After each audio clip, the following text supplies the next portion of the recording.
Latest எபிசோடுகளை விளம்பரங்களே இல்லாமல் காணுங்கள்.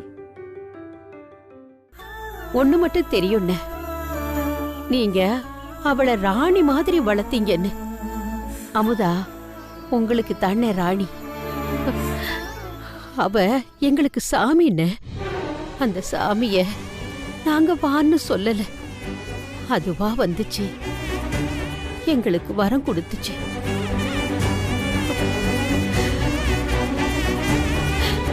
அண்ணே, அமுதாவ எங்க வீட்டு சாமியா தான் பாக்குறோன்னு.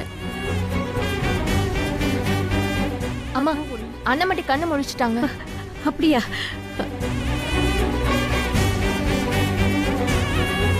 என் சாமி கண்ணு முழிச்சிருச்சு. நான் வரேன். நான் ஏதாவது தப்பா பேசியிருந்தா மன்னிச்சிருங்க.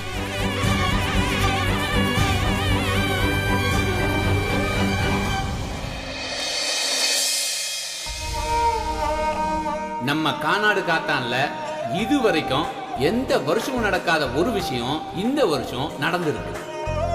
இன்னும் சொல்ல போனா 2 விஷயம் நடந்திருக்கு. ஒண்ணு, முதலா நம்ம ஊர் சைக்கிள் போட்டியில ஒரு பொம்பளை புள்ள கலந்துகிட்டது. 2வது, அதே பொம்பளை புள்ள போட்டியிலையும் ஜெயிச்சிருக்கு.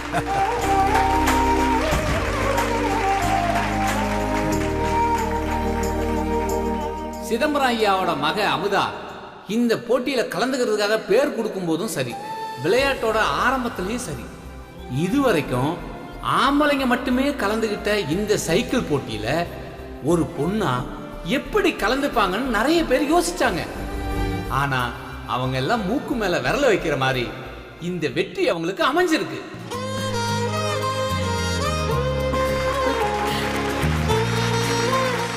நம்ம ஊரு சிதம்பரம் ஐயாவோட மக அமுதாவின் வெற்றி பெருமையா இருக்கு. இதுல இன்னும் உச்சகட்ட பெருமை என்ன தெரியுங்களா?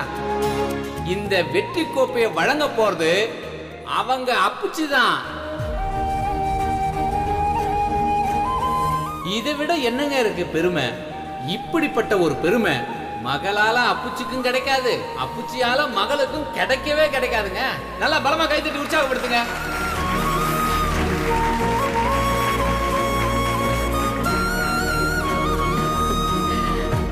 ஐயா, அந்த பரிசு தொகையை கொடுங்க. அண்ணா ஒரு நிமிஷம். என்னப்பா? நான் கொஞ்சம் பேசிக்கலாமா? மாறி, தோத்தவங்க இது வரைக்கும் எவனும் மைக்க பிடிச்சி பேசுனது கிடையாது. நீ பேசணும்னு ஆசைப்படுற, வாழ்த்துக்கள். ஆனா கண் கலங்காம பேசு. எல்லாருக்கும் வணக்கங்க. போட்டி ஆரம்பத்தில் போய் ஒரு பொம்பளை புள்ள கூட மோதுறமேனு ரொம்ப யோசிச்சேங்க. ஆனால் போக போக தான் தெரிஞ்சுது அமுதாவை குறைச்சி இட போட்டது எம்புட்டு பெரிய தப்புன்னு. அதுக்காக எல்லாரும் என்னை மன்னிச்சிருங்க.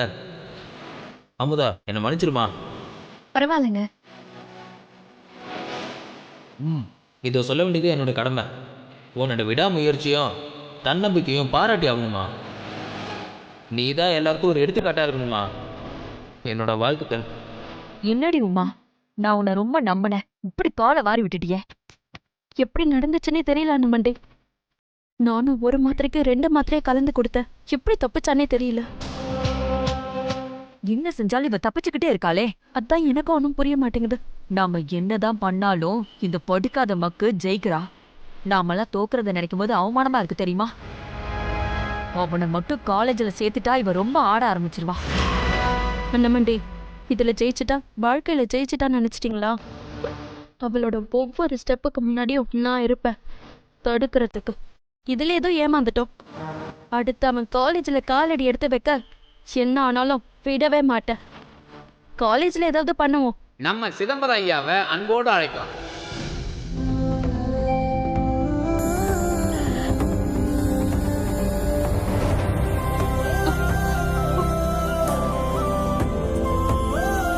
இந்தாங்க ஐயா, வாங்கம்மா. வெற்றி பெற்ற வீராங்கனைக்கு கைதட்டி உற்சாகப்படுத்தலாம்.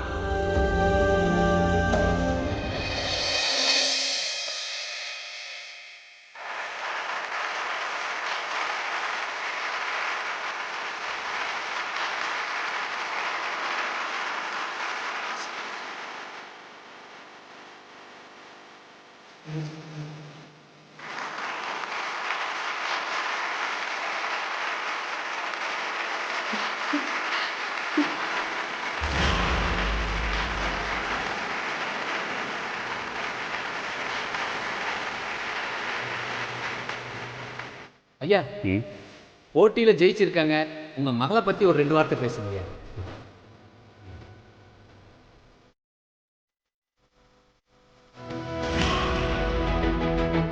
போட்டியில் கலந்துக்கிட்டவங்களுக்கும் வெற்றி பெற்றவங்களுக்கும் என்னோட வாழ்த்துக்கள். என்ன நன்றிங்க ஐயா.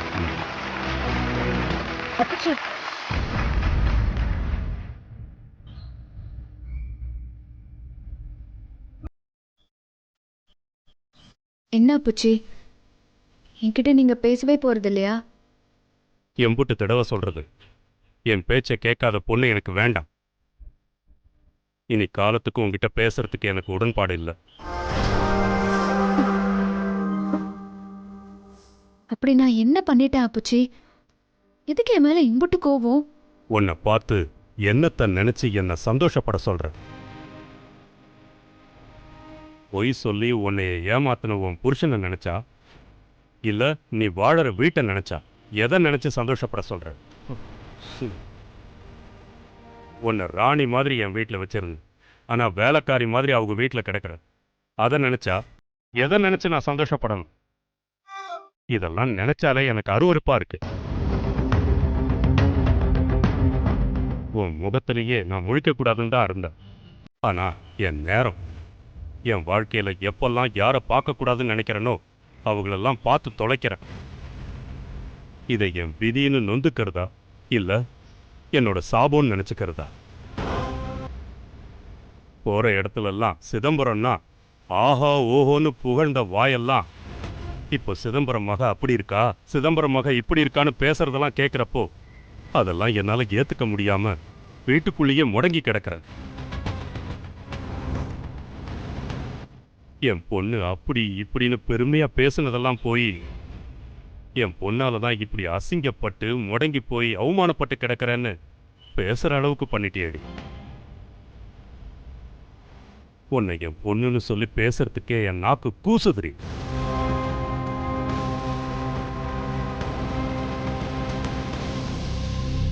அப்புச்சி, பொண்ணுன்னு சொல்றதுக்கே கூச்சமா இருக்குல்ல?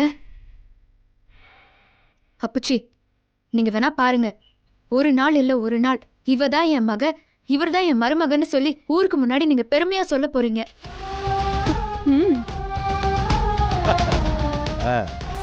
அது இந்த ஜென்மத்துல நடக்காது.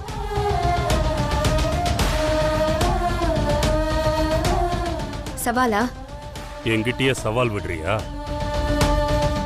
சவாலுன்னு நினைச்சீங்கன்னா சவாலாவே எடுத்துக்கோங்க. சவாலை எதிர்கொள்ள நான் தயாரா தான் இருக்கேன்.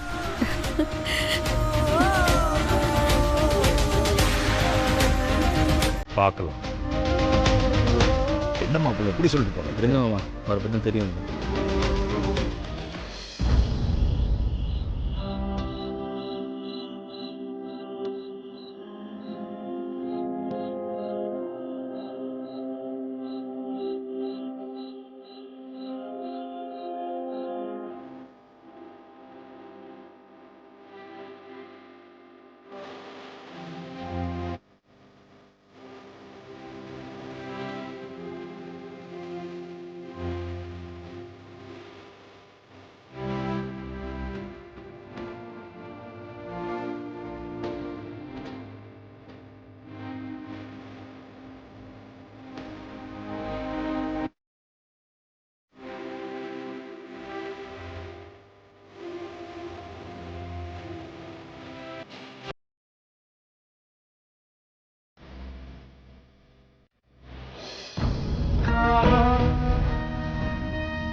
பொய் சொல்லி உன்னைய ஏமாத்தின உன் புருஷனை நினைச்சா, இல்ல நீ வாழற வீட்டை நினைச்சா?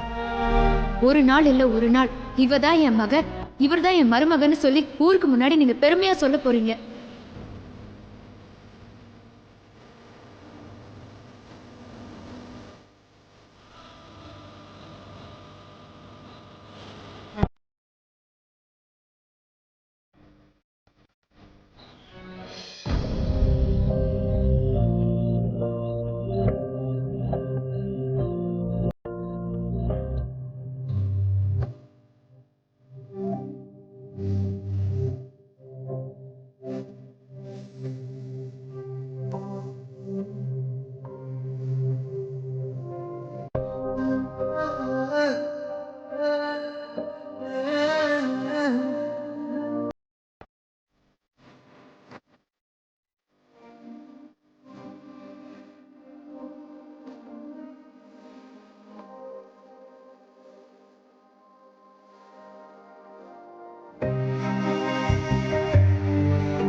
உன்னால மட்டும் எப்படி அமுதா இப்படிலாம் இருக்க முடியுது? நான் உனக்கு பண்ண துரோகத்துக்கு வேற யாரா இருந்தாலும் என்னை உதறி தள்ளிட்டு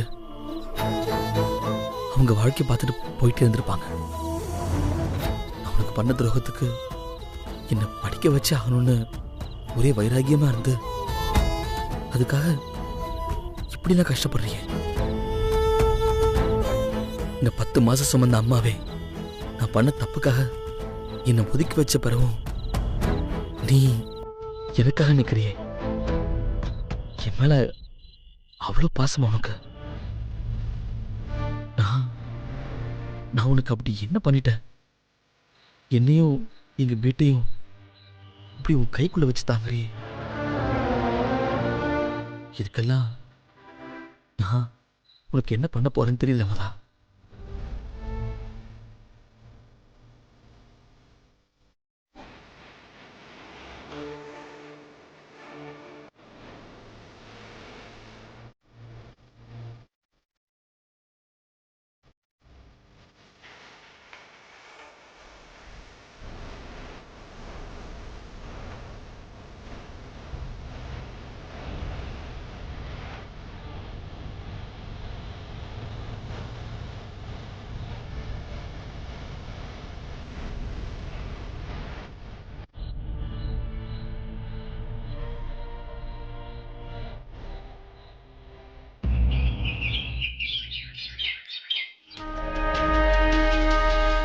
அமுதா ஜெயிச்சு அந்த 50,000 காசை ஆட்டையை போடுற வரைக்கும் என் தலைமுடிக்கு நான் டையே அடிக்க மாட்டேன். இது உங்க 2 பேர் மேல சத்தியம். ஏங்க என்னங்க இப்படி ஆகி போச்சு? நம்ம என்ன நினைச்சா நடக்க மாட்டேங்குதடி. நம்ம யாருக்கு கெடுதல் நினைக்கிறோமோ, யாருக்கு துரோகம் பண்றோமோ அவங்க தான் நல்லா இருக்காங்க. நம்ம பண்றதெல்லாம் நம்மளுக்கே ரிவர்ஸ் ஆகி நம்மளுக்கே ஆப் ஆயிருது. என்ன என்ன சிரிக்கிற? ரொம்ப நக்கலா இருக்கோ? சும்மாவே நொண்ட மாட்டாட்டி ஒரு எல்லளவு கூட மதிக்க மாட்டேங்கிறா. இப்ப சொல்லையா 50,000 கையில வச்சிருக்கா. ஆமாண்டா, ஒண்ணுக்கும் வழி இல்லாம இருக்கும் போதே அவ அதிகாரம் இந்த வீட்டுல தூள் பறக்கும். நம்மள எடுபடி வேலை வாங்கி அடிமா மாதிரி நடத்துவா. இப்ப சொல்லவே வேணாம். டேய், ஏதாவது பண்ணணும்டா, ஏதாவது பண்ணணும். மூளையை வச்சு யோசியே. அதுக்கு என்னக்கா பண்றது? காத்து அவங்க பக்கம்ல வீசுது. அப்படியே அந்த பக்கம் பறக்க சொல்றியா? பெரிய காமெடி பண்ணிக்கிட்டு இருக்கீங்களோ? காத்து அவ பக்கம் அடிச்சா நம்ம மல்லு கட்டி மறைக்கணும்டா. அதுக்கு தானே நம்ம இருக்கோம். அதை விட்டு காத்து அடிக்குதா, அதுக்கு பின்னாடியே நம்ம போகணுமா? டேய், எப்படியாச்சும் அந்த காசை நம்ம கைக்கு கொண்டு வரணும்டா. ஏதாவது உன் மூளையை வச்சு யோசிடா. கிடைச்சா நல்லாதான் இருக்கும். நான் மட்டும் வேணா நான் சொல்றேன். டேய் மாப்ள, நீ கொஞ்சம் மூளையை கசக்கு, ஏதாவது கொஞ்சம் யோசி. நீ இப்ப சரின்னு மட்டும் சொல்லு, நான் ஒரு ஐடியா சொல்றேன். ஏங்க நீங்களா? நீங்க என்னங்க பண்ணுவீங்க? ஆல்ரெடி மாமா திட்டம் போட்டு வச்சிருக்கிறேன் மாப்ள. டேய், நீ ஊன் மட்டும் சொல்லு, மற்ற ப்ராசஸ் நான் பார்த்துக்கிறேன்.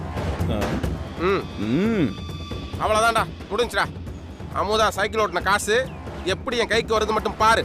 சைக்கிளா ஓட்டுற சைக்கிளு இருக்கட்டும், எப்படி அந்த 50,000 ஆட்டையை போற மட்டும் பாரு.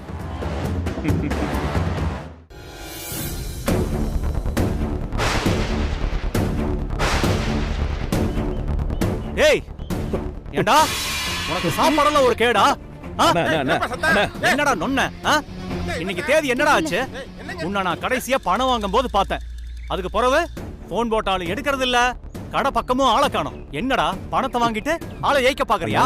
தம்பி ஒரு நிமிஷம். என்னடா என்ன சொல்றாரு இவரு? எனக்கு ஒண்ணுமே புரியலையே. வட்டிக்கு 1,00,000 ரூபாய் வாங்கினேன். 1 லட்சமா? எது, மறுபடியும் நீ கடன் வாங்குனியா? ஆமா, பின்ன கடையும் போட்டுனாலும் காத்துலயே ஓடும். எல்லாம் இப்படி உருட்டி பெரட்டி தான் எல்லாத்தையும் வந்துட்டு சொல்லிட்டா இருப்பாங்க. நிறுத்துங்க. நீங்க உங்களுக்குள்ள பிறகு சண்டை போட்டுக்குங்க. அதுக்கு முன்னாடி என்கிட்ட வாங்கின அசலையும் வட்டியும் எடுத்து முன்னால வைங்க. அண்ணே, சும்மா பணம் பண்ணோம்னா எப்படின்னு? என் கையில இப்போ சல்லி காசு இல்லைண்ணே. போயிட்டு பிறகு வாங்கின கண்டிப்பா தந்துடுறேண்ணே. எது பிறகு வர்றதா? நான் என்ன உங்ககிட்ட பிச்சை கேட்டா வந்திருக்கேன்? என் பணத்தையே வாங்கி முழுங்கிட்டு இப்ப எனக்கே நீ ஐடியா சொல்றியா? இப்ப ஒழுங்கு மரியாதையா பணத்தை எடுத்து வைக்கிறியா இல்ல ஸ்டேஷன் நடக்கிறியா? இருப்பா, என்னப்பா நீ பாட்டுங்க என்னமோ வயசு பேல வீட்டுக்குள்ள சட்டையை பிடிச்சிட்டு இருக்கா, காசு காண்டி கை நீட்டி அடிச்சுட்டு இருக்கா, அதுவும் பெரியவங்க முன்னாடி. உங்க வீட்டு பஞ்சாயத்து பார்த்து தான் இந்த ஊரே சிரிக்குதே. இதெல்லாம் உங்களுக்கு என்ன புதுசா? இந்த வியாக்கியானத்தை எல்லாம் வாங்கின பணத்தை கொடுத்துட்டு பிறகு பேசுங்க. இல்லன்னா இப்பவே நான் இவனை போலீஸ் ஸ்டேஷன் கூட்டிட்டு போறேன். இரியா, என்ன நீ பாட்டுக்கு போலீஸ் ஸ்டேஷன் அதுன்னு இருக்க? அத்தை, என்னத்த வடிவேல போலீஸ் ஸ்டேஷன் இழுத்துட்டு போறேன்றாங்க, நீங்க பாட்டுக்கு வேடிக்கை பார்த்துக்கிட்டு இருக்கீங்க. அத்தை, நீங்க அந்த பணத்தை எடுத்து கொடுத்து விடுங்க, போங்க. எந்த பணத்தை தர சொல்றீங்க? எனக்கு ஒன்றும் புரியலையே. உங்களுக்கு புரியாது. பெத்த மகன் வாழ்வா சாவா நின்றுகிட்டு இருக்கேன், இந்த நேரத்துல அப்படியே நடிக்கிறீங்களோ? இல்ல உங்க மருமக பணத்தை பத்தி கேட்டா இப்படித்தான் நடிக்கணும் சொல்லி கொடுத்துருக்கோம். மாப்பிள்ள, உண்மையாவே நீங்க எதை பத்தி கேக்குறீங்கன்னு எனக்கு தெரியல. என்ன விட்டா ரொம்ப தான் நடிச்சுக்கிட்டு இப்பதான். அதான் அது சைக்கிள் ஓட்டி 50,000 வாங்குச்சுல, அதான் எடுத்துட்டு வந்து கொடுங்க. அம்மா ஒன்னும் தெரியாம நடிச்சுக்கிட்டு இருக்கிய. இல்ல மாப்பிள்ள, அது மட்டும் முடியாது. ஏன்? என்ன உங்க மருமக எது பண்ணாலும் இந்த வீட்டுக்காகத்தான் பண்றா, இந்த வீட்டு நல்லதுக்காகத்தான் பண்ணுவா அப்படின்னு ஓவரா பீத்துவிய. என்னது 50,000 இழுக்கிறாங்க, எதுவும் காரணம் இல்லாம இழுக்க மாட்டானே, ஏதோ இதுக்குள்ள உள்குத்து இருக்குன்னு நினைக்கிறேன்.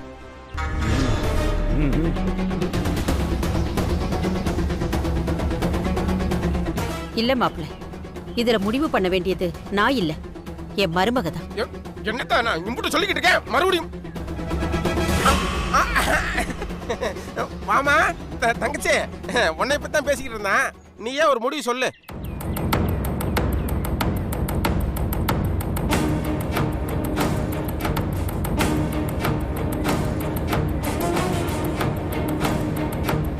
சொல்லுங்க அண்ணே. ஒண்ணும் இல்லம்மா, இந்த வடிவேல் இருக்கான்ல, அவன் ஏதோ கடை விஷயமா இந்த அவர்கிட்ட வட்டிக்கு 1 லட்ச ரூபா வாங்கிட்டான் போலம்மா. அதான் இந்த வட்டிக்காரர் வீட்டுக்கு வந்து பணம் கட்டு சண்டை போட்டுக்கிட்டு இருக்காருமா.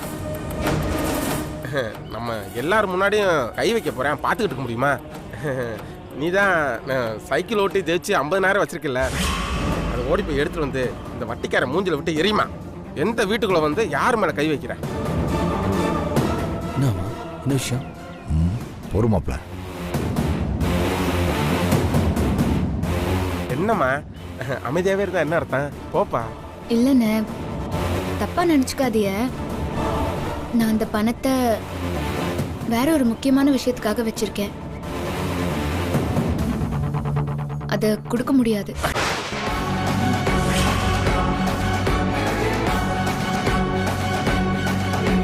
பாத்தீங்களாமா எப்படி பேசுறான்னு? அடி வாங்கிட்டு இருக்க, என்ன விட அப்படி என்ன முக்கியமானது வேண்டி இருக்கு? கேளுங்க, அப்படி எதுக்கு தான் பணத்தை வச்சிருக்கலாமா? சொல்லுங்க. அத இப்போ சொல்ல முடியாது. என்னவாமா, என்ன நடக்குதுங்க?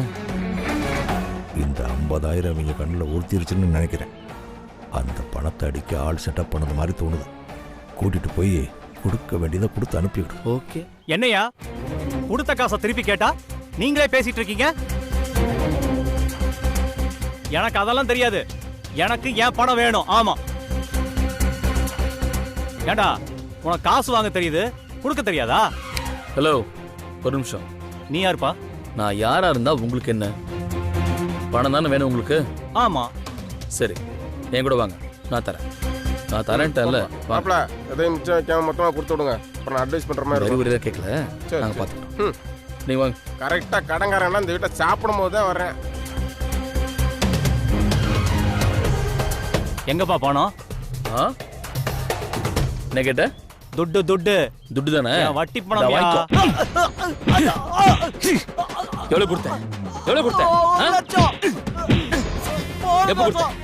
எப்ப கொடுத்த? யார் சாட்சி?